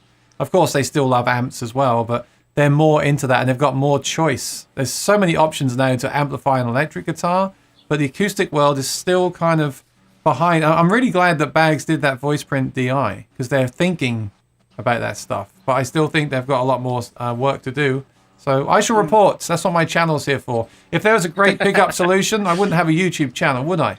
So That's true. To be continued. to be continued. I just saw Roeth says I missed his question. I better find it. Somebody's upset. Where is it? I can't see it. Roeth is he's always in our Martin vs. Martin stream. He's very loyal to these live streams. And so he's the original Sandhole sniffer. Can I one feel of like you? I know him. I haven't met you yet, Roeth, but I feel like I know you. Same here. Can one of you tell me more about vintage gloss? Is it just different in appearance from high gloss, or does it affect the tone? I'm not going to answer that. It's Oh. older. It's older. I know that. It definitely does affect the tone, and I'm sure Spoon, if he's still watching, will chime in. But vintage gloss is thinner, and it does let the guitar breathe a little bit better, so it does affect the look and the sound. And I would probably go on record as saying it's a little bit more responsive than anything thicker. And if you want to talk about other guitars, other brands that might have they might suffocate the guitar with too much finish or the wrong amount of it, I think vintage gloss goes the other way. It's less is more, and it's definitely tonally different.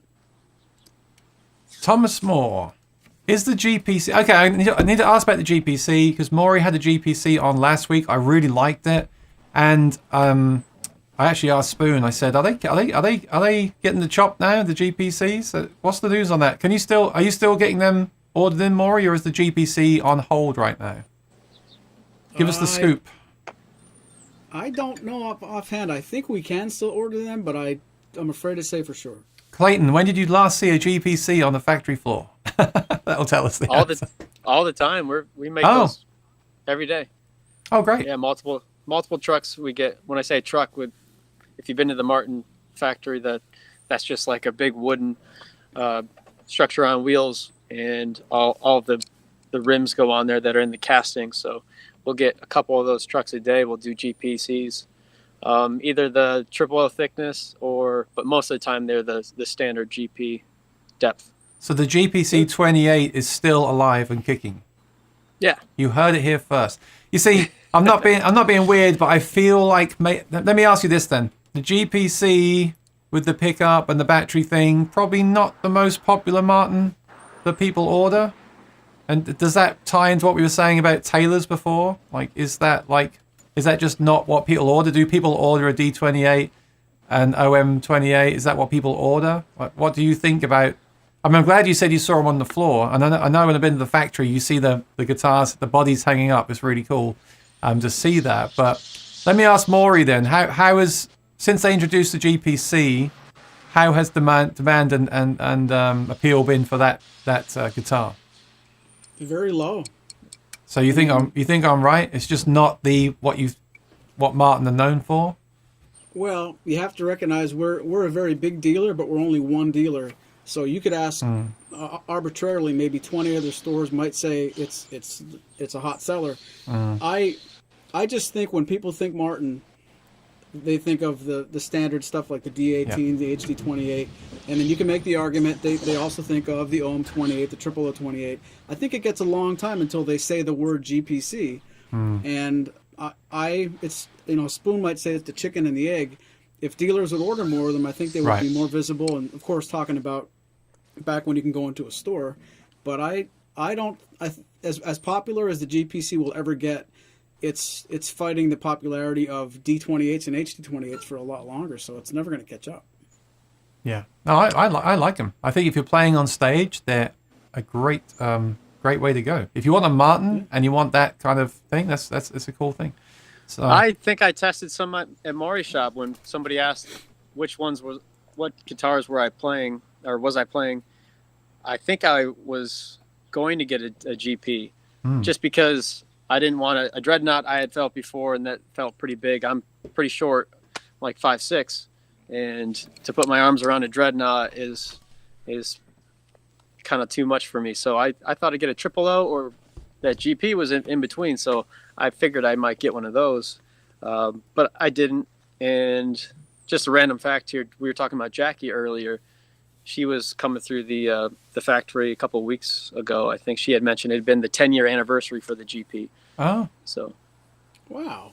that's cool. random fact. Oh, she was on a show on that then. GPC. Trivia there. Well, I know now they're making the GPs with the shallower bodies as well. I don't really like that. I like the full depth body myself. But Yeah, the GP 16. I actually tried the GP16. It was a good guitar, but I didn't really. I want that depth, myself. I mean, I'm 6'5", so I got the colorway Dreadnought anyway. But I like that. I like that full depth. That still looks small on me. What happened to the birds, Clayton? I don't know. The sun's going down. Maybe they're retiring for the day. Thomas said, "Is the GPC the only colorway now, and is the GPC size similar to an M size? Also, was the M36 cut from the standard series?" Well, that's the thing. The SC13E, I was going to say maybe that, because I've heard nothing bad about them. I hear they're selling really well. So I was wondering if that was going to become the new GPC. And being the old man that I am, I was scared they're going to kill off the GPC 28 because I think I like them. I'm getting my birthday's next month, Maury, June 22nd. Oh man, all right. So yeah. So he asked if the M's were cut. He said, right, okay. Is the GPC the only colorway now? Can you still get an HDC? No, right? No. So the only colorways is this, the SC13E that Maury has in stock, or you can get the 28, or the 16, right, for the colorway, but no Dreadnought colorways. And is the GPC size similar to an M? How would you describe the GPC body shape? Clayton? The GPC, the M's, we still make the M's, M36s, and we also make the bases. I think are the same size as an M. Right, Maury, on that? I think so. They come in the same castings, I believe. So yeah, we still make those, and the GP versus the M, I think they're pretty similar, but I don't know. I'd have to play them back to back. We'll go to the next question and wait for Spoon's comment. Well, the M's a little bit shallower than a GP, but Spoon will have the whole dirty Yeah, nonsense. the M would be like a triple O depth, right? Like like the GP16. They're quite different, aren't they? They're quite different. But I think the actual size of the body would be similar, wouldn't it? Pretty much, like the perimeter of it, I do think they're similar. Spoon says, Roeth, it is the same stuff, just buffed differently, but it is only on guitars that are made with authentic series thin finish, and that makes a big difference. Okay. Yeah, I hear that a lot. Like a thinner finish sounds different. And a guitar with no finish sounds different. A guitar with no pickguards apparently sounds different as well, because all the things are adding to the top. Chris says Cedar is quiet. Go ahead. Cedars. Oh, I saw a GP come through. I had to sand the top and back of it. It was full body without a cutaway, and that was pretty rare. I think that was a custom. There was a GP28, wasn't there? But then I think now it's just a GPC 28. Ryan, hi. Why is Addy not on all the new standard series and its Sitka? That's a great question. Well, there's less of it, right? Is that the reason? Well, the standard series has been famous for Sitka for an awful long time. I don't know that it would be on the new standard series. There was a really a lot of people love the vintage series guitars where there was the golden era or the marquee. There were things like the D28 marquee had Adirondack and OM18 GE, but standard series by definition would be almost all Sitka, if not completely. Spoon says the problem with the thin finish is it's ding prone. That's what I was saying about that guitar that I had that got the dings in it. Yeah, it's all the trade-off, isn't it? Do you get the thin finish or the satin, but then risk getting the dings, or do you get the thick gloss finish, but then it might affect the sound? Yeah, the dings add character. That's what they say. The first one hurts the most. Yeah. Spoon says Martin and Fishman have such a long relationship. They're hesitant to invest in their own electronics when they have Fishman R&D already at their fingertips. That makes a lot of sense. And I'm a friend of Fishman's. They do a great job, and the Aura HD is very good. And I think there's a lot of potential there. So it's just how they move forward with it. There's so much potential now with the apps on the phones and the IRs, and Fishman have got years of development behind them. He's absolutely right. It's just when are they going to unleash that, Chris Hull says, I like that Martin has stopped drilling holes into the side of the guitars for pickups. Taylor still drills the holes. Yeah, I feel exactly the same as I just said, though. When the controls are not there, the guitar looks cleaner. But then when the controls are there, sometimes on stage, it's nice to have the stuff at your fingertips. And I know that's why Martin put it inside the sound hole now. But I don't like that because it gets in the way when I try to sniff the sound. I smell that plastic smell. Sometimes I get flustered and I forget which dial is for what. Yeah. And, just to reach in there quickly and I don't know. I guess you just have to practice and get good at it. But you remember, but I don't know. I never use it. See, I use pedals, so I just set the volume on maximum and do it all from the pedal on the floor. I actually don't like to have anything in the guitar. What I would like in the future is an app. So imagine you had like the F1 system with all those features, but in an app, and then you Bluetooth and you save it. Go back and watch my video with Larry Fishman later. What if the Bluetooth runs out of battery? Larry Fishman said, Aaron, no one's like you. No one thinks like you. So we don't. That's why we don't make that. I was like, It's true. okay, that was a great moment in my career. My YouTube career.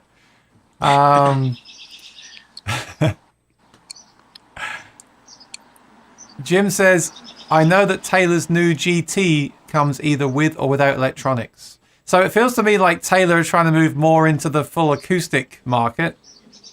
And then I guess that happens, right? Like the companies with the built-in electronics then start to sell to people that don't want electronics. And the companies that don't have the electronics so much then want to sell.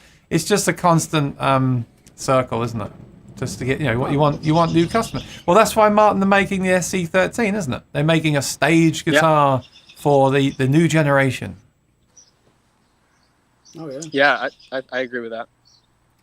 Kooky says, last year there were LR Bag Standard E version, HD28E, OM28E, D18E, Triple O18E, Martin guitars. All Rosewood had a battery M-pin block, whereas all the Hogs had battery bag. This is a really good question. So the LR Bags guitars with the Anthems had the battery M-pin block, which I think is not necessary simply because the Anthem battery lasts for like a year. Even if you play all the time, it lasts like a year anyway. So I don't really think that's necessary. But he said that the mahogany guitars did not have the M-pin block for the battery. That's I didn't know that. So do either of you know why that was the case? I didn't know that was the case. Kooky, are you sure?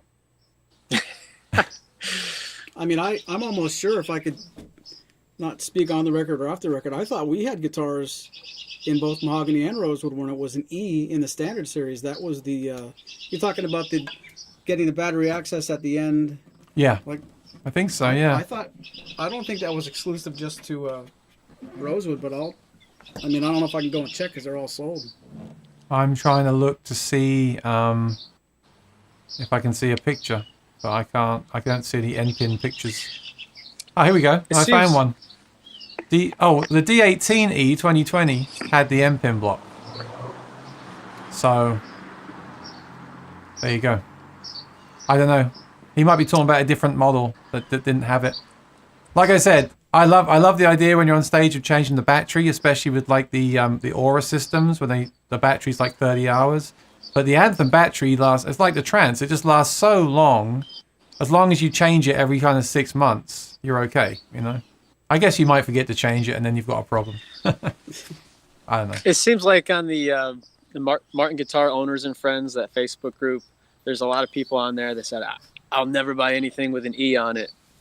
Why is that? What's It's the K beef and K, against K and the K, K and electronics? K, K and K, K and K, K and K. Actually, I'm all right with that. I think the K and K is a great system for what it is. You need a good preamp. This is the new Sun Audio Stage DI.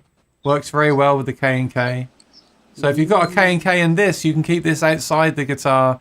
The K and K is great. Look, it's really affordable. There's nothing in the guitar. There is glue in the guitar. That bothers me, but I presume you could always sand it off the bridge plate, right? If you really wanted to, you could remove a K and K. Maury, do you still sell the K and K?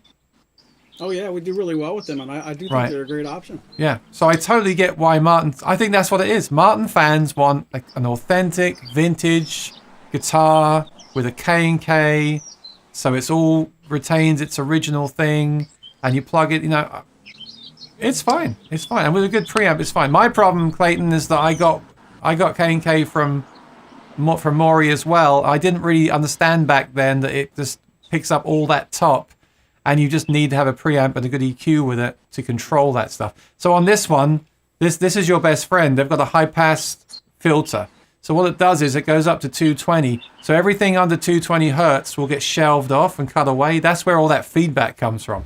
So if you're really having a problem, you just turn that up to all the way, and you're not going to have. I mean, you're going to lose a lot of low end, but you're not going to have the problem with the feedback, and there's a bass control as well. So that's what you need. Again, I must stop myself. I'm talking about pickups again. The K&K is a great option for the price, and it is very non-invasive, apart from the glue. So I totally get it. But as someone that plays professionally, like a lot in different rooms and things, I like to have a bit more kind of control over what's going on. That sounded a bit arrogant. That sounded a bit arrogant. I've got friends that play professionally with K&K as well. But for me, I don't know, there's just something that I prefer about some other systems. But I do think they're good for some players, definitely. Aesthetically, the only thing I don't like about the E models is that you're missing out on that end piece. And you have where the jack is and where you insert your battery. Instead of an end piece, you get the electronics piece. Yeah, I don't. What's the end piece? That's a decorative part. So it'd be cool if you could have both. I don't, like I said, I don't like that. Like, so Martin say we don't want the controls in the side, but they still have that big battery thing at the end. And you definitely need that with the Fishman systems that use a lot of battery. But I don't think, like I said, the Anthem, I don't know why they didn't get bags. Last thing on pickups, I was thinking the other day, Martin should have got bags to make a custom Anthem. So they don't put the battery there. The battery's inside in a pouch because it lasts for a year anyway. They could have made the preamp black or a color so it doesn't stand out. I know Lloyd Bags will hate me saying that because it's branding. But I would have, if I was Martin, I'd have had a cut like some sort of Martin Anthem made to my specs. So visually, there is nothing on the guitar. But like Larry Fishman said, no one thinks like me, so it's fine. I shouldn't say that because a lot of our friends in the chat think exactly like me, I think, because they're all from the Acoustic Guitar Forum. Well, me and Kooky, not Danielle, no. Okay, let me keep going because I want to just get through these questions. So we're not sure about that. And then the 16 series and Road series are 100% acoustic electrics now. The 16s are now shallow body. So that's their version of a Taylor. That's what Spoon is saying. Fair enough. A. Thornton says, it seems like Martin already tried a line that was pickup centric, performing Artist series. It must have had sold well.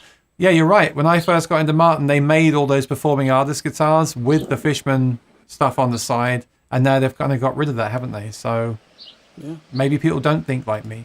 Spoon says, Kooky, because the guitars are made without knowing which one is getting what system. Great answer. It's part of the production scheme. Acoustics are made like acoustics, electrics are made like electrics. Okay, very cool. A. Thornton, it seems like Martin already tried a line that was pickup centric. I read that one already. Danielle, for guitars with the side control panel, is there any standardization regarding the side cutout size, or is it different for each pickup manufacturer? Well, they don't have any cutouts now, do they? Going back to when they did, I think probably all the Fishman fit each other, and all the LR bags might have fit each other, but there was never a standardization where if you find a new old stock guitar from 10 years ago, you find a Fishman equipped Martin, you can't put an LR Bags system in there from the same year. I'm sure they're similar, but they're not going to be an exact template. You get all the news here first, my friends. Spoon Phillips, COVID set back, and this is a quote from Spoon Phillips. COVID set back lots of stuff we don't hear about. New pickup systems, new cutaway models, all that stuff. You heard it here first, my friends. Thank you, Spoon. Chris Hull, does Martin offer a pickup system that isn't an undersaddle system? I wish they would. Me and Maury were discussing that before the show. We think they should do that as well.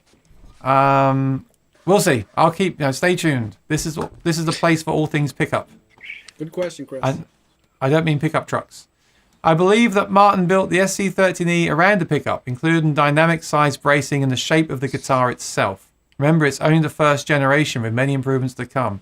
I agree. When that 28 version comes out, I'll be ordering at Maury's Music. Marco says, why there is no mahogany tops under the 15 series? Clayton, why can't you buy a guitar with the mahogany top outside of the 15 series?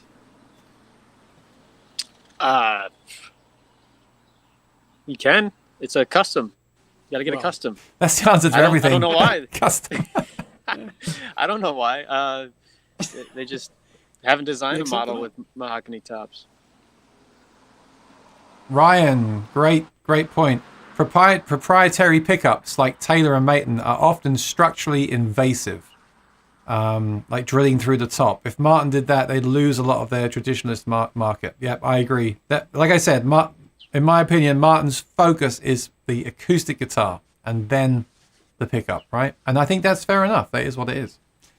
Ryan, good point. Larry Smith in Kentucky. I have 3 Martins. Thank you, Larry. If you want to show us your guitars or send a video, here's the address. Say hi at aaronshortmusic.com. We're live every Monday, and I will play your video, show your pictures. If you purchase a Soundhole Sniffer product, have a picture of you holding it or sniffing it, and I'll put it on the show. Thanks for supporting my channel. Really appreciate it. Clayton, you got to get one of these for Dana. I know she's really keen to get one. What are you holding up, a mug? The mug, yeah. Oh, you can't see. Yeah, I got the mug. I can't see, no. The mug, the t-shirt, the sticker. Just get the sticker and stick it right on your Martin guitar. It'd be great. Yeah, I should get a mug for sure. The highest series GP on the website is a 16 series. Okay. Well, GPC, I think we're talking about in the. Well, maybe I'll clarify, Aaron. Are you discerning the GPs versus the GPCs? Yeah. Well, I was all I cared about was a GPC 28 because I'm a 28 series snob. There was a GPC 35, a GP 35, wasn't there one time? Yeah, but you won't find a GP in the standard series. It'll be a GPC. Yeah, they're all cutaways now. And cutaway. Okay, here's one thing I used to bug me. You cannot buy a Martin cutaway without a pickup, without going custom. Or Lawrence Juber. Okay, they still make that? No. Oh. Chris Hull. This is why the custom shop is so busy, right? I get it. I don't think old school Martin fans can deal with a GP or GPC because it's basically a Taylor shape with Martin bracing. I have a GP 18E and love it. Yeah, it's funny, isn't it, how we all get into this Taylor versus Martin kind of stuff, you know? Do you guys ever know? Do you know about the models that are made by Guitar Center or Sweetwater? Like a lot of GPCs that we make are specifically for Guitar Center, and they don't have like similar to the GP28, but they don't have the 28 purfling strip on the back. I'm just wondering, are you guys aware of those models? I got a story. I think about a year and a half ago, they had one with I should have got it with the F1 Plus system in it, and it was right at the end of when you stopped using that. And I called Martin to ask him. The guy that answered the phone said, "No, we don't make that system anymore." And I said, "Well, they got 10 of them at Musician's Friend." So, but I imagine, actually, you can answer this for me. Can you still buy a custom with the F1 Plus, or is that just a big no now? Or is I it, don't know the answer to that. Is it who you know, who you're friends with? I bet you that they're going to tell you they have a couple of sets, a couple of preamps for repair use. Oh, he has spoken. Repair use. I stepped on my my fingerstyle button, but they probably don't have enough to really go and offer that. But if somebody who owns one of those systems calls Martin and says, mine's defective, can you replace it? I think there's probably a situation like that. Yeah. M36 is on the website. Yes. Do you have an M36 in stock, Maury? I think so. Okay, cool. Old says, isn't the OMC 15E cutaway still available? Is the OMC 15E cutaway available? Discontinued. Discontinued. Really? Yeah. Only Aaron Think we buys still make Martins. Oh, you still make them? Well, that's what we're laughing about. You're making them from somebody who ordered one 11 months ago. Oh, okay. okay. Yeah. Yeah, they still come through. I know we Well, still make them. just to be fair then, what we said earlier, Maury was absolutely right. I said to him, did they sell well? And he said, for us, no. We sell a lot of the kind of traditional ones. But maybe people like Guitar Center feel they do sell well in their stores and they order a bunch of them custom. Yeah. So maybe that's what it is. But I'm still interested to know, though, Clayton, are the ones you have at your factory now, are they available to dealers? I have to get Maury to look into that, if he can still order those guitars in the future, or if they're all like custom orders that you got there. That'd be good to know. All my favorite guitars always get discontinued because I'm the only one that buys them. Yeah. And you already own them. Like I have a bone to pick with that. People who say that, haven't you already bought your guitar? If you love that model, I can't believe Martin's not making it anymore. I love that. No. Well, if you love it, you bought it. No, I learned a lesson, and I'll tell this to the chat. My lesson that I learned is when I started this whole journey about 5 or 6 years ago. This was my attitude then. Oh, the retro Martin, and a great guitar, and I sold it. In my mind, I was thinking, well, the next one will have the new version of that system. It will be better, right? The truth is, like the last year or two, I bought a few pieces of gear that I bought and sold because I realized it was good and is still good. The pedal I use Sundays is the Voice Live 3 Extreme. That's 7 years old. A lot of people will say to you, don't buy that, it's old. They'll wait for the new version. There never was a new version. And if they stop making that, and no one else made one, if they stop making that, you just won't be able to get one anymore. The retros now, because I was thinking I can just pick one up now, used really cheap. They go for twice the price now. You can't buy a retro. When they stopped making the John Mayer Fender signature, I saw a store blow them out. They had 15 of them. They blew them all out. I bought one and I sold it for what I paid for it. Now they're worth double. So if you'd had the foresight to buy them and sell them now, you'd have made loads of money. My point I'm trying to say, if you're looking for a guitar now and you find one you like, just buy it and keep it. Don't make the mistake I made, because often I've had so many pieces of gear that you just can't get anymore, and they haven't necessarily replaced it with something, like I said, better. Better isn't always better. So if you see a guitar and it's in stock, I say get it. Yeah, if Maury's got one in his live inventory, snatch it up. Yeah, exactly. So if you like that SC13E, then get it now, because who knows? You don't know they'll keep making them. You just don't know that. We don't know anything, do we? They're going to keep making this, but otherwise, yes. That's a bad example, but I'm just making a point. You don't know. No, I'm just trying to be funny. Maybe next year they'll stop that version, or they'll change something on it, or they'll change the top, or you don't know. So just buy it and enjoy it. That's my advice. What are you playing, Maury? I can't see you. Oh, I'm sorry, it's the SC13E. Oh, you do have full that. size. Yep. Dr. McFarlane's in Nashville. He's looking forward to the NAMM show. I shall see him there. The full-size GPC has better bass than the M, says Chris Hull. Yeah. Sitka trees are With the way... Sorry, was that? Because of the depth, right? The depth, yeah, that's why I like them. Sitka trees are way bigger and provide way more quarter sawn wood. Addy is farmed out in World War II and took 50 years to come back and is still not plentiful. Yeah, I was assuming that's the reason as well, like availability. Why is the D17 SS so light? Because it's mahogany? Or, is that all mahogany? That would make sense. It's mahogany and spruce. So Clayton's right, and it's also a very, very, very thin finish. 17 series have one coat finish, and African mahogany back and sides, which is lighter. We don't need to answer the questions in the chat. We just let Spoon answer all of them. My GP18E has an Anthem pickup and a battery box. Thank you, Chris. If there was no battery box, it was a dealer install, not a factory install. Okay. Good point. Yeah.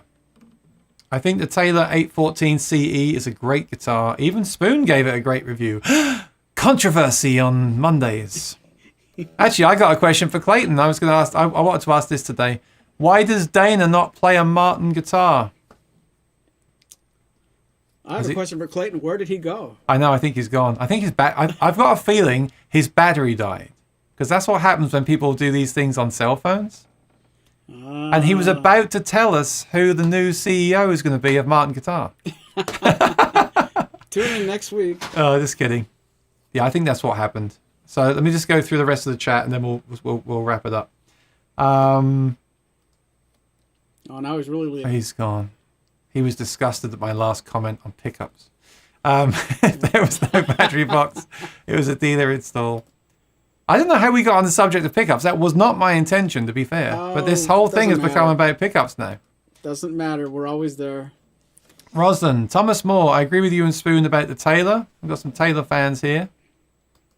I wonder what Spoon's going to say about that. GPC 28E is not currently in the catalogue or available for order, but they are still making them for main dealers order before. Oh, okay. Maury, can you give me clarification on that for next week, please? If the GPC 28E is like out of the catalogue now, Spoon is saying they're on pause, and the only ones they're making are for backlog orders. So I'm sure he's right, but if you could clarify that, we'd appreciate it. Dealers, and like I said earlier, that means if you want a GPC 28E with that pickup, you should buy Maury's, because for the exact same reason I told you before, like you might not be able to get one again. And if you want a used one, you might end up paying more money for something that's used. Don't do that. Yeah. Dealers who sell Taylor, well, it's just the truth. I just speak the truth. Dealers who sell Taylors probably stock Martin GPC from the 16 series and Road series to compete directly with the size 14 Taylors. This is all from Spoon Phillips. Thomas Moore, are the musician friends ones a standard series, or do they have cut corners? They never have the specs listed. I don't know. Can't help you. Bruce says, I've got a... Oh, he's calling back. I've got a 2015 D35E Retro. It's incredible. Yes! Sell it to me. Here comes Clayton. Clayton, what happened? Did your battery run out? Now he's at the new factory. No, I got a phone call from my wife, actually, and it Uh-oh. somehow disconnected me. Uh-oh. That's why you have Do Not Disturb on the phone. No, don't do that. Maury's Joke Riders. Maury's Joke Riders are on strike this week from Spoon Phillips. Never sell your Spoon guitars. I love this from Spoon Phillips Roslyn. is my joke writer. This is my next t-shirt. Never sell your guitars. Sell everything else first. That is so true. Sell everything to buy more guitars. Yes. I think Clayton got arrested for trespassing. I'd like to the thank bird. Spoon. I purchased an album for my mom for Mother's Day, and he was very responsive, and I think he'll be shipping out that CD today. So thank you, Spoon. Spoon is great. He's so helpful here, and we appreciate him so much. This is great. I love the little thing we have going on here now. It's fantastic. Especially Clayton. Clayton, I have to thank you. Like, this is amazing to have you live, to take the time out after you've worked to then go live from the factory, because it means so much to us to know you're at. It's so cool, right? We love Martin Guitar, and you're at the factory right now. That's incredible. Yeah, I appreciate you guys having me, and I was wondering if I'd be able to answer any questions that you guys don't already know, but maybe I could have a couple inside information for you. That's what we like. This is why it's so cool, though, because you're there and you work there, and it's so, how often do you get to chat to someone that actually is there and works there like that? It's really cool. I mean, we've had some guests on from Martin, and we really appreciate that as well. I think we've got some more possibly coming up in the future as well, but the fact that you're working there, and I just love how keen you are to talk about it as well. It's not like you finish and you go home. You're obviously passionate about the company too, which is great. Yeah, definitely. I love it. I see all these different models come through, and I get to work on them, and I think about how much I'd want to buy this one or that one. There's like 3 different ones I'm thinking about getting just because I see them every day, and it makes me want them more. But yeah, it's definitely really cool to get your hands on them and put them together a little bit. Paul, I mean, we've spent so long talking about pickups now. We'll wrap up soon because your wife is calling you. But we spent so long. So is Maurice. We spent so long talking about pickups, but just for the last few minutes, then. So you work there. You have, I guess you play them. So what is your dream? What are your thoughts on the Martin models? What is your dream guitar? And what are you just said there's 3 you're looking at. What are they? 00018, 00028, and 00028 Modern Deluxe. I really like those Modern Deluxe models. I think they're really, really cool to look at. Just to see the bracing and it's got the carbon fiber bridge plate, and just they have that vintage tone system. I like the purfling on it. It's the authentic zigzag purfling. I think it looks pretty cool. I actually haven't seen one completed, but in its raw form, when I see the tops and backs and sides, I think it's a really neat looking guitar. I like the mahogany 00 and 000s too. So anytime I see those ones, I want this one. The next day I was like, no, I want this one. I know, we all have that problem. What do you like about the 000? You like the short scale? Well, actually, I have an OM right now, so I was listening to your discussion on long scale versus short scale. I think I've played them, and I don't really notice a difference. I think Maury said you probably wouldn't feel a difference. I just like the size of the body. I'm smaller, so it fits easier in my arms, easier to handle. I do like the sound of the bass when you play a dreadnought, so that's kind of hard to make up for, but basically comfort. Like I said earlier, like you want the bass of the dreadnought, the comfort of the 000 scale, the depth of the, it's that's why you have more than one guitar, I guess, right? Right, and there's certain songs I play on a dreadnought that the bass is too much, and you're missing some of the high treble notes. Yep, nothing's perfect in life, apart from the Soundhole Sniffer mug. Clayton, how long does it take to install the ribbon on a dreadnought? And are the smaller guitars harder to do? When you're doing ribbons, you can easily do about 4 rims per hour for ribboning. And dreadnoughts are really easy to do. We'll do like one side at a time. You flip them. You got 4 on your desk. You'll take 1 rim down, install the ribbon on the back first, and then you got to make some cuts in the ribbon so it contours to the angle on the waist, and also the back has that shape to it. It's not flat, so the ribbon doesn't sit nicely against the rim. So you got to make a couple slices with an X-Acto knife to make it sit flush. Cutaways take a lot longer to do because it's hard to reach around the cutaway corners. They take extra cuts, and you got to use bigger clamps on those. So cutaways, no one likes doing those. There's a lot of people in ribboning that just wish there wasn't ever a cutaway. So maybe that's why there's less colorways now as well then. They tend to be a little harder, yeah. Even in bodybuilding, I mean, you don't have to do anything extra in bodybuilding, but just to smear the glue around the cutaway takes half a second longer. It's not as flowy as the regular shape. So we kept talking about GPC cutaways. You must have been grinding your teeth like. Yeah, honestly, I don't think the bodybuilders. I don't think they like doing the GPs. Dreadnoughts are easy. 000s are easy. For the 000s, for ribboning, we spray them with water so that they bend easier. Otherwise, the ribbon can crack or break. So you spray them a little bit of water and it bends. That's pretty much it. That might explain why there's less colorways. If it's harder to make them, it's going to take more time. Takes a little bit more time, yeah. Yeah. All right, one more question. from Trey. Hi, Trey. Welcome here. It says, when you use LR Bag's Anthem, how much mic do you use on the pickup? I use 100% because I don't like the sound of the undersaddle. So I put it on 100%. And that's why I like the SL, because the SL you can't choose. It's just 100%. And it's smaller. It's got more output volume by about 6 decibels, which is substantial. And it's $100 cheaper. So get an Anthem SL. Unless you need the blend because you want to take the mic out because you play on a really loud stage or something like that. Awesome. All right. Hey, Clayton, thank you so much for doing this. Really appreciate it. Thanks to Maury as well. And everyone in the chat. We had a great crowd today. Great questions. Clayton, before you go, can you just move your phone around a bit and just show us the outside of the factory? Yeah, for sure. That'd be cool. Thanks again for having me on. Thank you, man. It was good chatting with you guys. That was great. And please come back again. That was awesome. Thank really you, Clayton, great. man. That was awesome. Yeah. Thank you. Really cool. So we're going to finish with a little... I can't think of the word.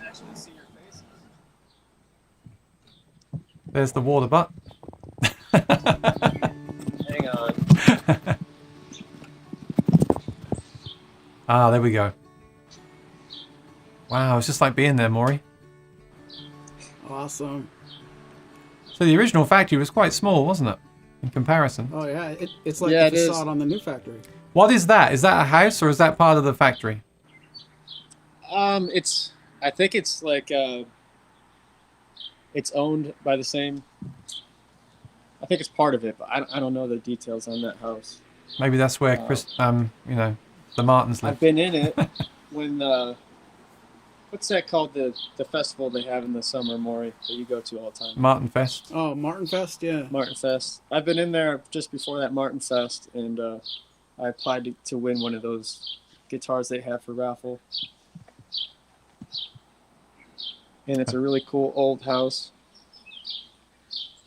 I see myself living there in the future. It's a nice town. I like it here. There's a lot of really cool buildings. I love going there. And there used to be, as you come down the corner to go to the new factory, there used to be a Pizza Hut. So we'd go to the factory, do the tour, go to the Pizza Hut. One day we even then drove out to Maury's Music to look at guitars. that was a day trip and a half. That was. I remember. Oh, here we go. That was the old Martin house. I was right. I was just guessing. It's now the Nazareth Visit Center. Very cool. All right, Clayton, thank you so much. So if you want to see Clayton play, tune in on Thursdays on Maury's Music's Facebook page. You can watch him perform. A really great concert every Thursday. And Maury then puts that on his YouTube channel, Maury's Music, on YouTube. So subscribe to him and ring his bell as well. Thank you to Spoon for helping in the chat. Check out his CD, Lost and Haunted Ways. And look up One Man's Guitar website for all his articles. Oh, there's a guitar in there. That's the new look. There's a little cigar box guitar. No, that's the new Modern Deluxe cigar box. Modern the box. Oh dear. Oh look, there we go. Yeah. Guitar Maker's Connection will be closed effective March 16th. That's sad. Yeah. Unfortunate. One day. Oh, placed on National Register of Historic Places by United States Department of the Interior. Very cool. Wow. I'll give you the sign. You can read the sign. What year was that factory built? Here we go. C.F. Martin, 1976 to 1796. Can't read. To 1873. 1833. C.F. Martin & Co. One of the world's oldest musical instrument manufacturers. Its innovations in acoustic guitar design, including the X-Brace flat-top guitar and Dreadnought guitar, were to exert a formative influence on the industry. German-born C.F. Martin moved the firm from New York City to this area in 1838. There we go, 1838. He built a small shop here in 1859, expanded many times, and was long the company's factory. Wow. Yeah, I need to go to where they were in New York City. I never did that. I was going to ask you if you've been there. I think there's a plaque on the wall, right? Yeah, I want to go and look at that one day. Yeah, I've been in. The boys working. I've been in there. Wow. See, like they should hire some of us to get in this uniform here with that hat, same apron. We still use denim aprons, and we could be in there working in candlelight. I think that would be cool. Yeah. Wow. So there you I would go. visit you. You got your rims and your ribbons. Yeah. Is that a GPC? That's the original. That's the original GPC non-cutaway version. Sorry. I want a double cutaway. Can you make me one of those? All right. All right. We got around. It's 6 o'clock, but the time's flown by because this has been fantastic. Can we do it again sometime, Clayton? I'd love to do that. It's great. Yeah, for sure. Definitely. Really great. In fact, we're happy Thanks just for to your watch time. you. Yeah, we're happy just to watch you walk around the local area and give us a tour. Yeah, I could be on the move. I could go around town and show you a lot of things. Yeah, That's awesome. one week you can just walk from there down to the new factory and show us how the walk is. His New York City factory is part of the Holland Tunnel entrance now. The plaque is on a nearby building. Oh, okay. Huh. They were 12 fret double O's.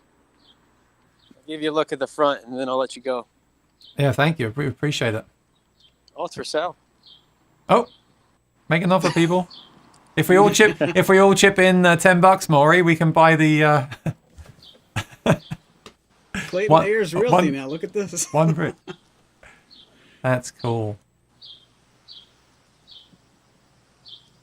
Most excellent job, Clayton. Thank you. Yeah, thanks so much for your time. I really, really appreciate it. This is great. To have Okay, someone guys. to have someone that works there, go that extra mile, I really, really appreciate it. It's great. And yeah, make sure you tune in, watch them on Thursdays, and make sure. And Clayton, let's do this again, please. Really, really appreciate it. It was really excellent. Okay. Thanks again. Signing off. All right, and we shall wrap things up here. Please subscribe, ring the bell, and join us next Monday for more Martin Mayhem. Maury, thank you so much. You didn't even get a chance. I tell you what, I'm gonna hang up on Clayton. Thank you so much, Clayton. Really appreciate it.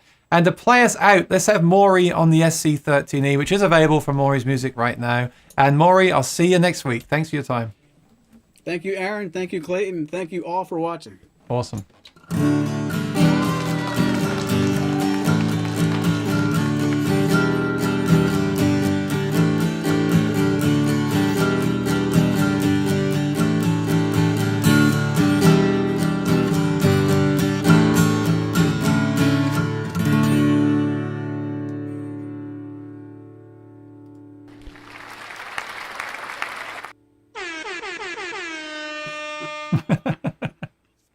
See you later. Bye-bye. Bye.